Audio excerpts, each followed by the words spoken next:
السلام علیکم میری پیاری بہنوں، روزے رکھ کر برائیوں سے بچنا بھی ضروری ہے، اس لیے فرمایا روزے تم پر فرض کیے گئے تاکہ تم پرہیزگار بن جاؤ۔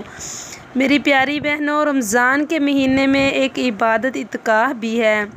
حضور صلی اللہ علیہ وسلم ہر سال رمضان المبارک کے آخری عشرے میں اعتکاف کیا کرتے تھے، اور اعتکاف کا مطلب ہے کہ رمضان المبارک کے 20ویں روزے کی عصر سے لے کر چاند نکل آنے تک مرد مسجدوں میں اور عورتیں گھروں میں ایک مخصوص جگہ بنا کر قیام کریں، بلا ضرورت وہ جگہ نہ چھوڑیں۔ پوچھا گیا، یا رسول اللہ صلی اللہ علیہ وسلم، جو اعتکاف کریں اسے کتنا ثواب ملتا ہے؟ حضور صلی اللہ علیہ وآلہ وسلم نے جواب دیا، اے میرے صحابہ، اس کے نامہ اعمال میں 2 حج اور 2 عمرے لکھے جاتے ہیں۔ سبحان اللہ!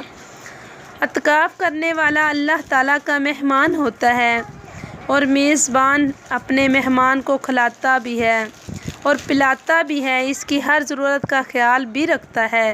ایسے ہی اعتکاف والے سے اللہ تعالیٰ پوچھتا ہے، اے میرے مہمان، مانگ، جو مانگنا ہے تجھے عطا کیا جائے گا۔ سبحان اللہ!